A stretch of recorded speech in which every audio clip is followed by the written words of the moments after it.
नमस्कार सभी को। श्री गोपाल सत्संग मंडल में आप सभी का बहुत बहुत स्वागत है। आज हम चर्चा करने वाले हैं 84 योनियाँ।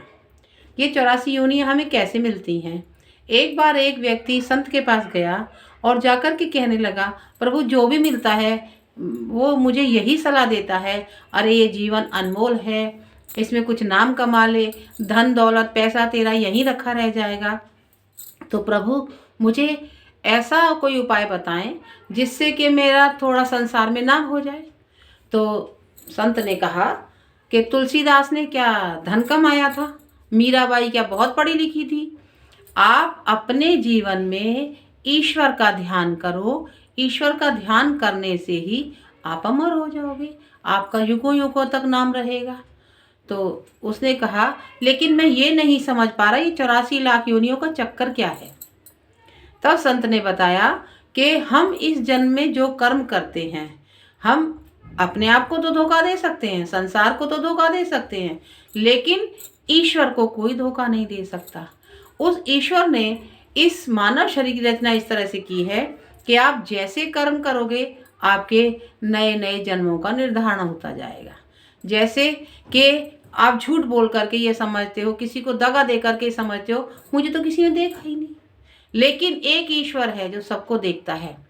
तो जब वो उस व्यक्ति ने कहा महाराज मुझे कुछ समझ में नहीं आ रहा, मैं कुछ नहीं जान पा रहा, तो महाराज संत ने कहा मैं तुम्हें एक कथा के माध्यम से समझाता हूँ, क्या पता आपको समझ में आए। अब भक्त बड़े ध्यान से सुनने लगा।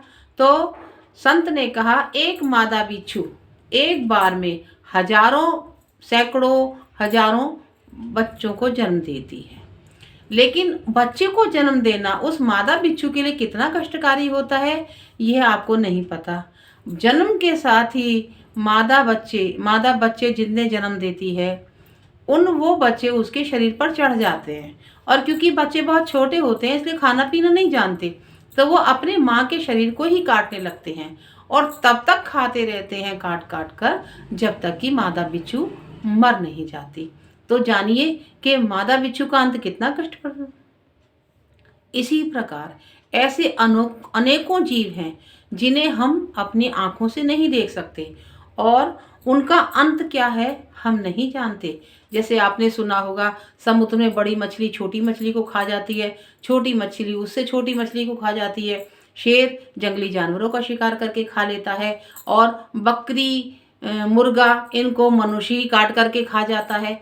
देव दानव कहीं और नहीं बसते, आप ही लोगों में भगवान का वास होता है और आप ही लोगों में राक्षसों का वास होता है। हमारे ईश्वर ने हमें खाने के लिए इतनी अच्छी अच्छी सौगातें दी हैं, इतनी अच्छे अच्छे सामान दिए हैं, लेकिन उसके बाद भी हम जीवों की हत्या करके खाते हैं। क्यों? क्योंकि हम किसी ना किसी रूप में वो जीव हमारा ऋणी है। आप गली में देखते हैं इतने कुत्ते बिल्ली ऊंट घूमते रहते हैं, क्या पता ये किस जन्म में डॉक्टर हो, इंजीनियर हो, कोई अफसर हो, कोई सीए हो, कोई कुछ भी हो सकता है, लेकिन अपने कर्मों की वजह से उन्हें ये सब जन्म मिलता है। इसलिए आप सबको ईश्वर का भजन करना चाहिए। आप जितनी आपकी आमदनी है उसमें से यथासंभव आपको थोड़ा बहुत दान करना चाहिए, ईश्वर के कामों में लगाना चाहिए। ईश्वर ने ये मानव तन आपको दिया है, इसके लिए कुछ ना कुछ आपको बार बार ये मानव तन मिले, कुछ ना कुछ उपाय आपको करना चाहिए। अगर आपको मेरी बात समझ में आई हो, अगर आपको अच्छी लगी हो तो मेरे चैनल को लाइक कीजिए, सब्सक्राइब कीजिए और शेयर कीजिए, और इसी तरह की जानकारियाँ प्राप्त करने के लिए मुझे कमेंट्स बॉक्स में लिख करके बताइए। धन्यवाद।